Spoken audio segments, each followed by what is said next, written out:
सभी का स्वागत है me and my two class के अंतर्गत। यहाँ पर हम देखने वाले हैं बहुत ही इंपॉर्टेंट टॉपिक अपना।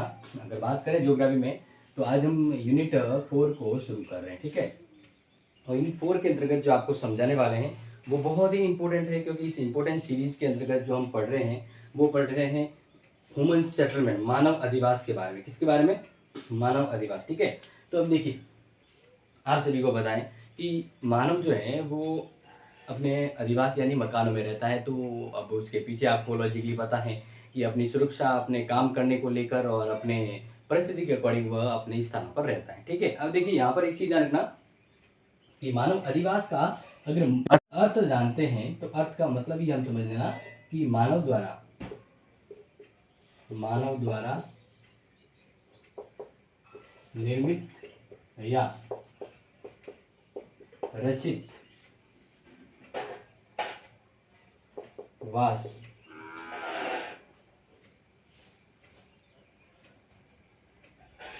जो रहने व वहां से कुछ कार्य करने के लिए, ठीक है। देखिए, मानव द्वारा निर्मित या रचित वास जो उसके रहने या वहां पे कुछ करने के लिए, यानी कुछ करने से संबंधित होते हैं, ठीक है ना, करने के लिए उसे अधिवास कहते हैं। क्या कहते हैं? अधिवास। ध्यान रखना, अधिवास मतलब मकान समझ लीजिए। तो मकान कौन बनाता है?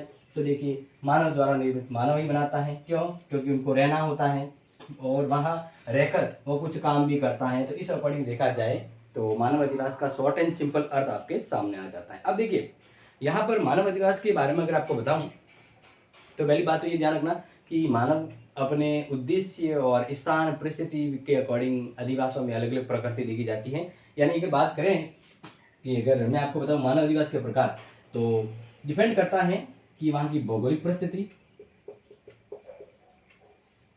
भौगोलिक परिस्थिति हो, ठीक है, या उनकी महत्वाकांक्षा, इसके अलावा उनके जो उद्देश्य हैं, या फिर स्थान प्रकृति।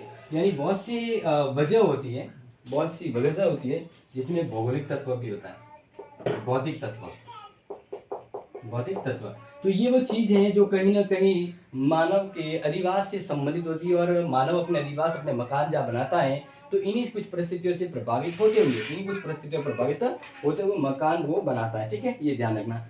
अब हम यहाँ पर ये बात करते हैं कि मानव जो अपने अधिवास बनाता है तो वो किस किस प्रकार के होते हैं। तो वही, यानी हम कुछ बेसिक आधार पे इनके प्रकार का वर्गीकरण करेंगे आपके सामने, ठीक है। तो ये आपने नोट कर लिया होगा। आगे देखिए, अब देखो प्रकार पर सीधा आ जाते हैं। मानव बस्तियों के प्रकार, मानव बस्तियों के प्रकार पर हम नजर दौड़ाते हैं, ठीक है। तो देखिए, यहाँ पर हम बात करते हैं, अभी मैंने कहा कि मानव अपने सुविधाओं के अकॉर्डिंग देखता है, जहाँ अच्छा जमता है वहाँ वो मकान बनाता है, वहाँ अपना अधिवास जमाता है, वहीं रहना सीखता है या वहीं रहता है। तो अब इसके पीछे हम बहुत सी वजह जो अभी मैंने थोड़ी सी आपको झलक भी बताई। लेकिन अब देखे बात करें तो मानव अधिवास के प्रकारों को हम देखेंगे। तो पहला जो प्रकार है वो स्थिर और अस्थायी, या हम बात करें अस्थिर भी कह सकते हैं, ठीक है ना। क्या कह सकते हैं? अस्थिर या अस्थायी बस्तियां, अस्थायी बस्तियां, ठीक है ना, ये भी ध्यान रख सकते हैं।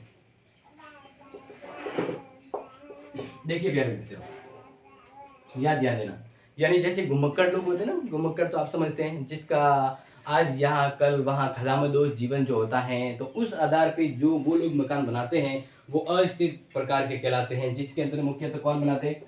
या तो कोई शिकारी है, कौन है? शिकारी है, या पशुपालक है, शिकारी है, पशुपालक है, या मतलब पशुपालन करने वाले, ठीक है। या इसके अलावा बात करें सारागर वाले, ठीक है ना, सारागाह। या अभी भी कुछ लोग हैं जो प्राचीन ढंग से रहते हैं, प्राचीन ढंग से रहते हैं, द्वारा अस्थायी निवास, अस्थायी निवास, घुमक्कड़, घुमक्कड़ जीवन के लिए बने निवास स्थान, निवास स्थान क्या कहलाते हैं? अस्थायी कहलाएंगे। क्या कहलाएंगे? अस्थायी कहलाएंगे। बहुत ही सिंपल और सीधा आपको समझ में आ जाएगा। आगे बात करते हैं। ये चीज़ में आपको समझ में आ गया होगा कि मैं कुछ बताऊं कि ऐसे कहाँ पर है। जैसे बात करते हैं आल्प्स पर्वत, आल्प्स पर्वत। इसके अलावा बात करते हैं पर्वतों के अंदर जैसे हिमालय के भी कुछ भाग हैं, वहाँ पे भी इस प्रकार की बस्तियाँ हैं वो पाई जाती हैं, जो इधर एक जगह दूसरे घूमते रहते हैं अलग अलग, ठीक है ना। यानी हिमालय और पर्वत घाटियाँ, पर्वतीय घाटियाँ। अब यहाँ पर कुछ अगर जातियों की बात करें कि कौन कौन सी जातियाँ हैं जो इस प्रकार से घुमक्कड़ जीवन की तरह जीती हैं, तो आप नोट कर सकते हैं। जैसे मैंने आपको पहले भी बताया था, किर्गिज जाति जो पशुपालक होती है और अपने चारागाह या अपने मांस या अपने शिकार को लेकर वो इधर उधर भटकती रहती हैं। इसके अलावा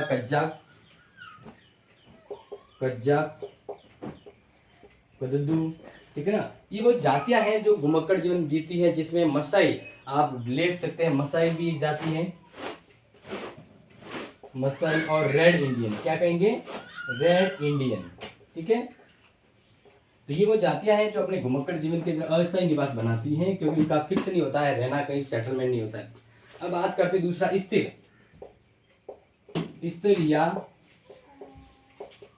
स्थायी बस्तियां। अगर इसमें देखा जाए प्यारे विद्यार्थियों, तो आप देखो ध्यान रखना कि वे बस्तियां जो किसी क्षेत्र विशेष में स्थायी रूप में निवास करती है। क्या करती है? स्थायी रूप में निवास करती है, क्योंकि वहां पर समतल भूभाग और वगैरह होता है। तो ये देखिए, नोट कर लीजिए, वे बस्तियां जो किसी स्थान पर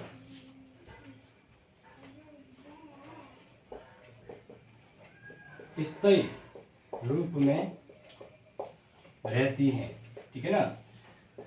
हो सकता है कि वो उपजाऊ स्थान हो, उपजाऊ या समतल भूमि उनको आकर्षित करती है। क्या करती है? आकर्षित।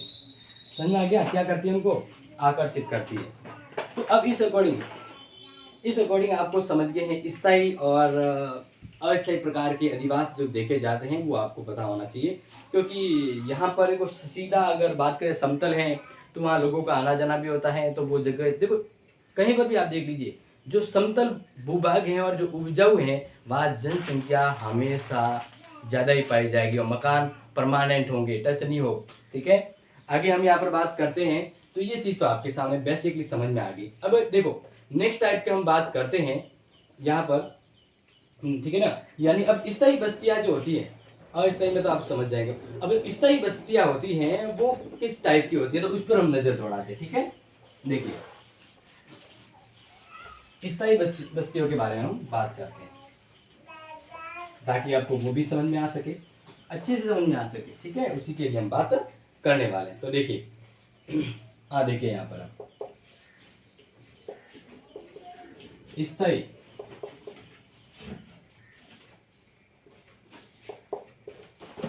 स्थायी बस्तियों के बारे में आपको थोड़ा सा इंपॉर्टेंट और वेरी वेरी इंपॉर्टेंट तरीके से हम समझा देते हैं कि स्थायी बस्तियों के रूप क्या है।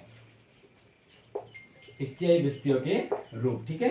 तो ये आपके एग्जाम के लिए इंपॉर्टेंट, और ध्यान रखना ये टॉपिक आपके एग्जाम में आएगा। ये टॉपिक आपके लिए मोस्ट है, बस ये मान के आप पढ़ना शुरू कर लीजिएगा, नोट करना शुरू कर लीजिएगा। तो देखिए, स्थायी बस्तियों के रूप की बात करें तो दो रूप होते हैं स्थायी बस्तियों के। एक तो होता है ग्रामीण, एक नगरीय। एक है ग्रामीण बस्तियां, ठीक है, और दूसरी होती है नगरीय बस्तियां। नगरीय बस्तियां, ठीक है ना। यानी स्थायी रूप में गांवों में भी लोग रहते हैं और नगरों में भी रहते हैं, लेकिन इन दोनों में अलग अलग क्षेत्र हैं। तो क्यों, कैसे? देखिए, यहाँ पर अगर बात करें तो ग्रामीण के अंतर्गत जैसे बात करें एकांकी परिवार हुआ, ठीक है ना, या कृषक वर्ग, कृषक वर्ग, ये कुछ है ना वो स्थायी रूप में रहते हैं। क्या रहते हैं? ग्रामीण इलाके में रहते हैं, जिसके अंदर पूर्व और ग्रामीण भी शामिल आते हैं।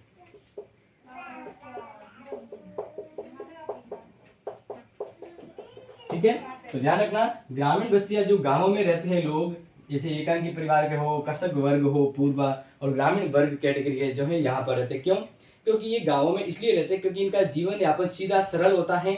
और दूसरा, ये गांवों में क्यों रहते हैं? क्योंकि इन मान लीजिए कृषि कार्य करना हो या पशुपालन, ठीक है, या पशुपालन जो है, देखो ये जो चीजें ना बेसिक, जैसे कृषि कार्य, पशुपालन या मछली, ठीक है ना, मछली पालन,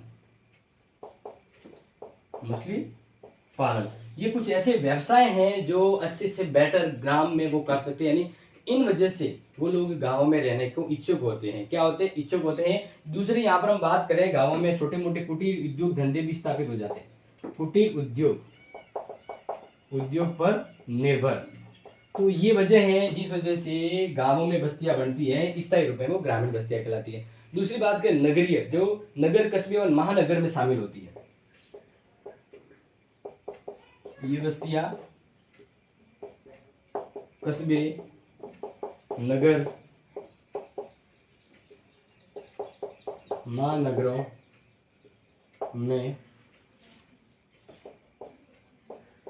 स्थित होती है। समझ में आ गया? बहुत ही सिंपल, सीधा सीधा है कि भाई नगरीय बस्तियां तो जो कस्बे हैं, नगर है, महानगर टाइप के हैं बड़े बड़े, वहां रहती है। तो नगरों में बस्तियां रहती है, वो स्थायी प्रकार की होती है। इसके पीछे क्या लॉजिक होता है? क्योंकि ये गैर कृषि कार्य करते हैं, गैर कृषि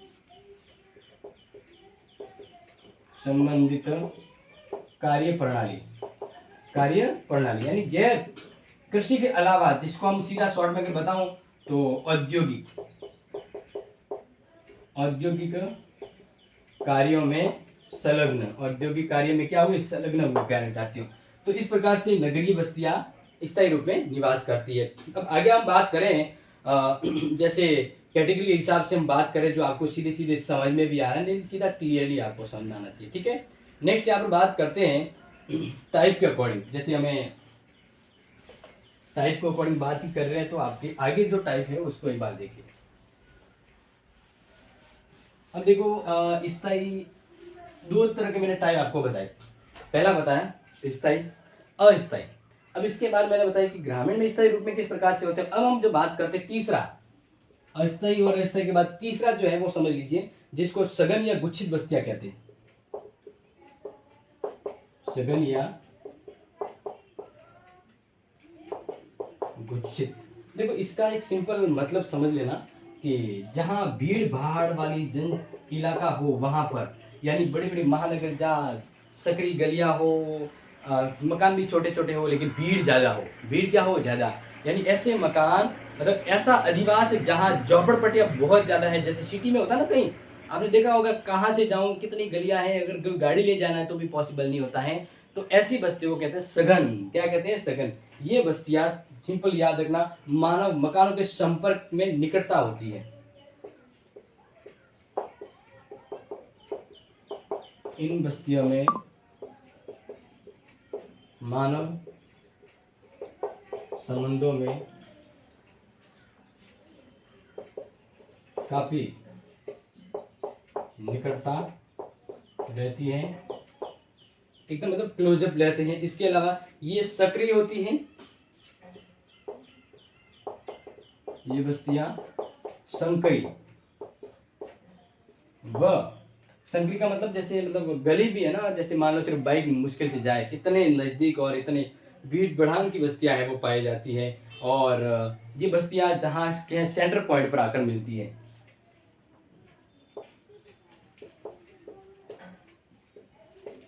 केंद्रीय भाग की और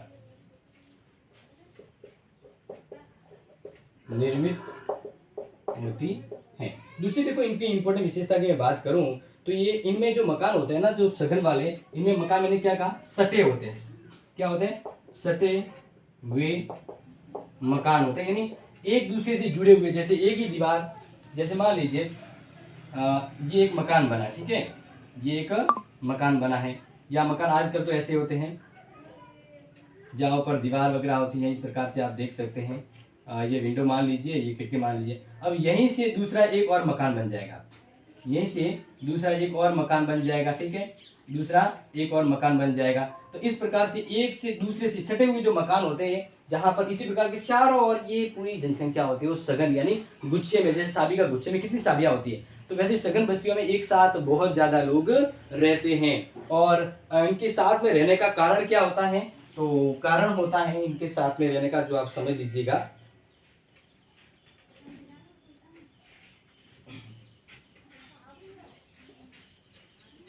आकर्षण केंद्र, आकर्षण केंद्र, या कोई धार्मिक सामाजिक कारण, धार्मिक और सामाजिक सामाजिक कारण, बहुत सी वजह हो सकती हैं। और ये भी है कि भाई सिटी में रोजगार मिलते हैं तो वहाँ लोग ज़्यादा रहना पसंद करते, तो ये एक बड़ी वजह हो जाती है, ठीक है। अब यहाँ पर ये तीसरा टाइप था, अब तीसरे टाइप को तो आपको समझ आ गया। चौथा टाइप जो मैं आपको बता देता हूँ वो है प्रकीर्ण या एकांकी बस्तियां। प्रकीर्ण या एकांकी बस्तियां, नाम से पता है कि एक मकान तो इधर होगा, एक मकान इधर होगा और एक मकान इधर होगा। जैसे कहीं अब देखा हो ना, ऐसी जगह जाते जहाँ मकान, एक मकान तो इधर बना है, एक बेरे के उस पार बना है, एक गली के उस पार बना है, यानी वो चित्रे चित्र कहते हैं ना, कि यहाँ बिल्कुल अपोजिट, इसका अपोजिट, ऐसा मान लीजिए। ये जो मकान होते हैं सामान्यतः खेतों में ज़्यादा देखे जाते हैं। इस प्रकार खेतों में जो होता है ना, जैसे एक खेत है तो वहाँ मकान है, अब दूसरा खेत उससे दूर है तो दूसरा मकान वहाँ होगा। तो ये प्रकीर्ण, इस प्रकार की बस्तियाँ जो होती हैं, बस्तियाँ जो होती है इसको प्रकीर्ण या एकांकी बस्तियाँ कहते हैं। तो आप ये नोट करते कि ये सामान्यतः ये बस्तियाँ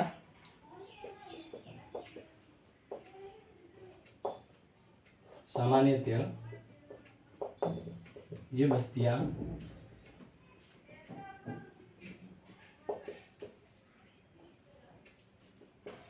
खेतों में होती हैं, एक दूसरे से दूर दूर, एक दूसरे से दूर दूर, एक खेत यहाँ तो मकान, दूसरा खेत वहाँ तो मकान वहाँ। और इस प्रकार से ध्यान रखना कि इनका संपर्क यानी इनका जाने का रास्ता भी, जैसे मान लीजिए अगर कोई पठारी भाग गया तो वो पग डंडियाँ होती है, एक इधर गए दूसरा इधर गए, तो इनका संपर्क पग डंडियों से होता है। इनका संपर्क पग डंडियों से होता है, ये चीज भी नोट कर लीजिएगा। दूसरा यहाँ पर मैं आपको बताऊं तो ज्यादातर देखा जाता है तो शिकारी, घुमक्कड़, पशुपालक या स्थानांतरित कृषि करने वाले लोग रहते हैं। इनमें शिकारी, पशु पालन,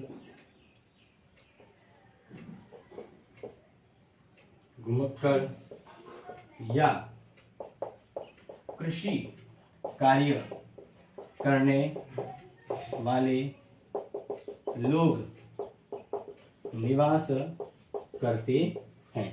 समझ में आ गया? बहुत ही सिंपल और सीधा सीधा, मतलब कंफ्यूजन तो होना ही नहीं चाहिए, कंफ्यूजन तो होना ही नहीं चाहिए। अगर देखा जाए कि ये बस्तियां कहाँ पाई जाती हैं तो ये भी मैं आपको बता दूं। देखो ये वाली जो बस्तियां, वो तो आपको समझ आ गया, क्योंकि भीड़ भाड़ कहाँ होती है, व्यापारिक केंद्र, जो बड़े बड़े व्यापारिक केंद्र हैं, ठीक है, या हम बात करें औद्योगिक केंद्र हैं, वहाँ ज़्यादा भीड़ भड़ान पाई जाती है या कोई प्रसिद्ध इलाका।